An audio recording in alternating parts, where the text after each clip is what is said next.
We welcome you back to the weekend research project. John, you had some interesting statistics you were throwing out before you were cut off by the time constraints of the video camera. Please continue.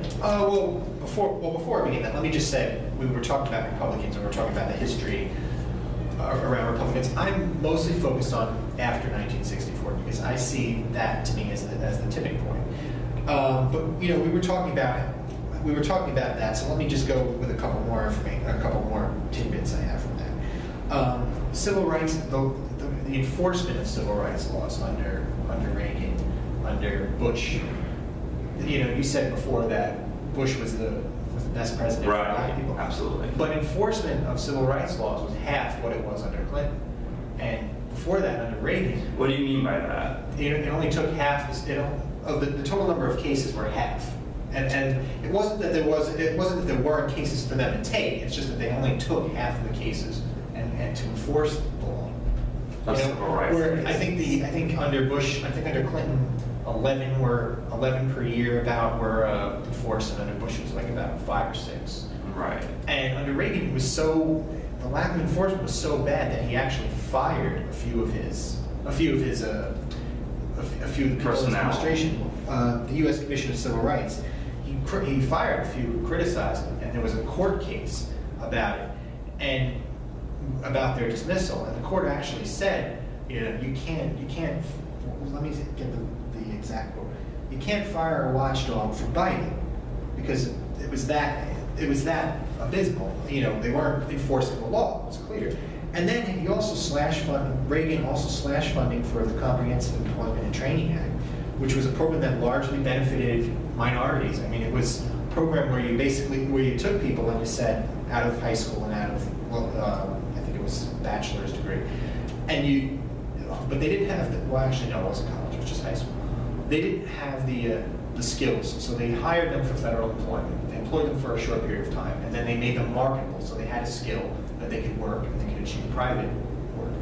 And the program was successful. There were 450,000 people enrolled, and of that, 325,000 were terminated after finding private employment. Well, Reagan did end hyperinflation of the Carter years and stopped the Soviet Union. So, I mean, he was a little busy. I don't doubt that whatsoever, and I don't doubt your statistics whatsoever, and I can't say that I'm so well knowledgeable about what civil rights cases were being taken during Reagan's administration.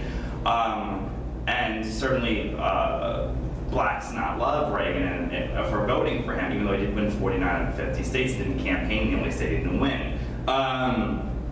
So I'm not going to say you're wrong. I don't know. I do know, however, George W. Bush, who I talked about beforehand, Bush, through his faith-based initiatives, specifically did so much to advance private education for black students, for low-income students in urban areas. But more than just the voucher program, he did it solely in Washington, D.C. But faith-based initiatives went to local communities and worked on things like preventable STDs, which is rampant in the southern parts of the country in black areas. He worked in faith-based initiatives to do new health care without overhauling the whole system. He did massive reform in education. I mean, this was the legacy of Bush, and it was very successful. And that's not including his work in Africa. Right, it doesn't include the work in Africa that he did because they're not African Americans. Well, that brings me also to say Reagan didn't oppose apartheid in South Africa. He despite efforts of Democrats in Congress and Republicans in Congress, he was very cozy with the leadership of apartheid. Well, South Africa is a completely, I mean, okay, South Africa, they were trying during, I do know a little bit about this, they were trying during Reagan's administration to have a slow, I think it was, I might get the number if you're wrong, either 10 or 20 year progression to end apartheid. They didn't want to do it all at once. They didn't want to release Mandela all at once because they were afraid of what would happen, the retribution that would happen, especially to the majority of white farmers. Well, didn't happen. They let Mandela free. They had the all-black leadership after that, and the nation is an utter third world hellhole right now. A third of all people have AIDS in South Africa. Massive poverty. There is a complete holocaust of white farmers. I think it's safe to say that at this point where white farmers were particularly targeted and murdered in dozens. I mean, if anyone wants to talk about what happened in Rwanda or what happened in Sudan, certainly what's happening right now in South Africa is going with far less press for white farmers. And everything that Reagan's administration was worried would happen has happened. And South Africa is consistently becoming worse off for not slowing a slow transition from apartheid to a free democratic system. And certainly South Africa, there have been many people in South Africa, blacks included, who would say we would take apartheid again over what we're having right now, because it is utter rapid chaos and it is a third world nightmare. I don't know how many black people in South Africa. I bet you there's more. But I don't see how not approving of sanctions, or at least a condemnation of it. Because sanctions don't work. Sanctions are where a rich nation decides to hurt poor people in a poor nation. I mean, you're never going to hurt. That's why the Iranian sanctions were such a joke. You're never going to hurt the rich people in a poor nation by attacking sanctions on poor people. That's why sanctions do not, I mean, they really honestly, sanctions, unless they are leading to a war, they do not work. And Reagan was the last really great anti-war Republican we had. He prevented war constantly, and when we had the massacre of our Marines, he fled from the nation and said, we fundamentally don't understand the Middle East and we should stay in the Middle East, and he was dead right about that. But I don't understand how having sanctions on a poor nation would have helped the poor people who were struggling even at that point in a state of apartheid. Well, it mostly would have, I mean, it mostly would have been to the detriment of the white leadership, though. I mean, but there were no free elections. They had the most economic states. Right, but they had no free elections, so it doesn't matter if poor people are suffering. If they don't have a vote, it doesn't matter in the end. That's why in Iran it doesn't matter if we're having. It was designed to put pressure on the white leadership because the white people in South Africa had the most to lose. They had the most economic stake. That they would be the ones who would be most affected by the sanctions. Right, and they were already put pressure on their leadership. They had the right to vote. Right. Listen, there is no white person who, I mean, this sounds pretty crude.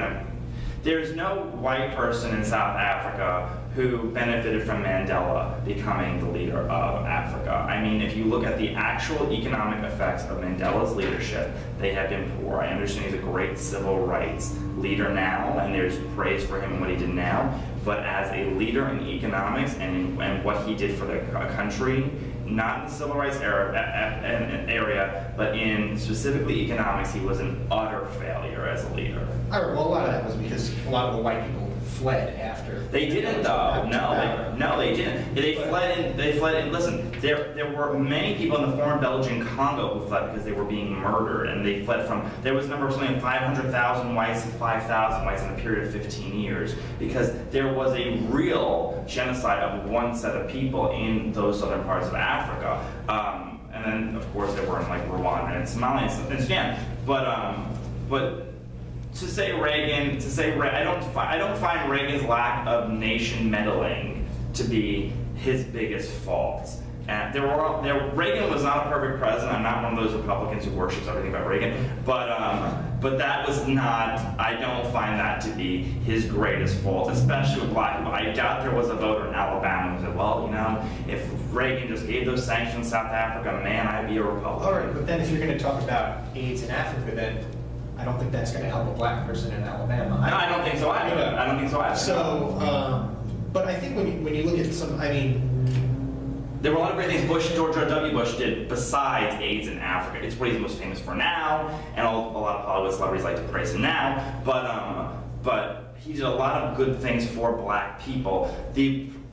There were, I mean, if you're looking at specific things, there were bad things that Bush's administration did to all people. Runaway inflation, Federal Reserve, housing market, war, debt, deficit. Bush did bad things to all people. Lack of civil liberties. I can go on and on. I was a Democrat when Bush was president. I think we both get it. Right. But to just specifically, if you're targeting one race and you're saying, I want to alleviate them and remove them from poverty, then no, Bush was the best president for But a lot of the programs that we've been talking about, though, I feel like they're very facial, they're very cosmetic. They're things that Republicans do to say, like, we're not ignoring black people, like the voucher program. That benefited 2,000 students, yeah, but it didn't help. What did it do for the majority of black people in the country? It didn't do much at all. I mean, and then you look at healthcare. It's nice that well, they the Bush have tax healthcare. cuts helped all black people across the nation. Not Absolutely. 40 months straight of economic growth. Absolutely, the Bush tax has helped all people. But I mean, if you're looking for something that helps a mass amount of people, well, not all black people. How does a tax cut help when the people you're talking about are not even folks who are paying taxes? Well, most people, not all black people don't pay income tax. Well, not all of them, but there's a significant amount of people that do not. I mean, I agree that there's a significant amount of people that do not pay taxes. But if they don't pay taxes, it naturally follows that they don't receive a tax benefit when there's a tax cut. So how are they? But when there is a tax cut, there is a spur of business. There is, I mean, when Bush tax cuts happened, there was more. I mean, business did grow. Tax cuts are good. It was 48 consecutive months of economic growth. What after kind of the Bush jobs? tax What cuts. kind of jobs did it create for people? It doesn't have. I love how conservatives always talk about how you're going to. Well, what jobs do you want to create? You're going to get people off of welfare. You're going to remove welfare, and that's it. But the thing is, if you get people off of government programs, they have to have some means of supporting themselves by something else. So the idea that, when we talk about the success of the welfare reform, most of that got people from being on welfare to being working poor. Didn't get them out of poverty. So right, but there's a better chance for the next generation. If you are on welfare, welfare has become systemic, it has become chronic, and has become generational. Where if you are born into welfare, if you're born in Section 8 housing, there is a very good chance you are going to live your life like that. If you are working poor, there have been a lot of working poor whites, and there have been a lot of working poor minorities whose next generation did alleviate themselves and move themselves from poverty. And it's not all black people. You have to understand. Caribbean blacks who live in America, American Caribbeans, have a much higher income than the average black person, the average Hispanic person, and some of them exceed white incomes. It is not all black people we are talking about when you talk about it. I mean, black in America is not just African American. African Americans have the chronic welfare state. But a lot of Caribbean people, I mean, we can't base it off of just simple race. There is a culture that we're having. There's a great book Thomas Sowell wrote called Black Rednecks, White Liberals, where he constantly talks about this. And it is the fact that certain immigrant groups that are black do advance, and it has nothing to do with the welfare state or with just simply educational. Education is a big part of it. It is simply a cultural issue, and there's a very, very deep dependency culture that is going on right now, and it has been on for generations in the black community that is not being addressed, and that needs to be addressed before there can be a systematic change and alleviation from permanent poverty. Well, I would disagree with that because let me just check where so I get the statistic right here. Let's see.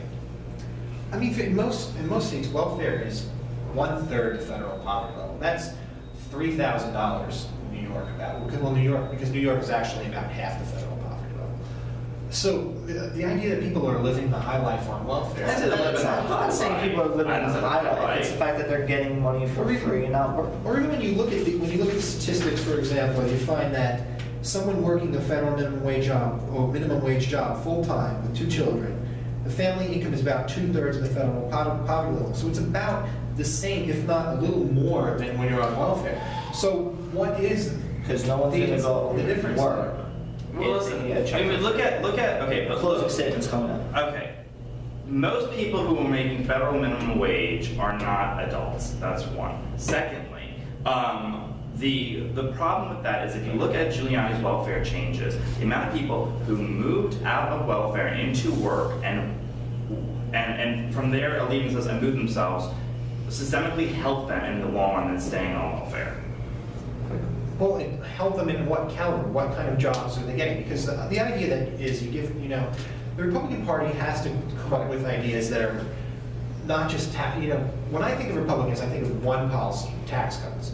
That's the only policy that comes to mind. I don't think people poor Listen, people generally benefit from if you want this. economic prosperity amongst all people, you need two things. You need gun rights and you need property rights. And those are the most important things. They bring on prosperity more than anything. And any policy that supports those two things is asking for prosperity amongst all people. But how is a tax cut going to This lead to debate a will better job? continue online. You could like our Facebook page at www.facebook.com.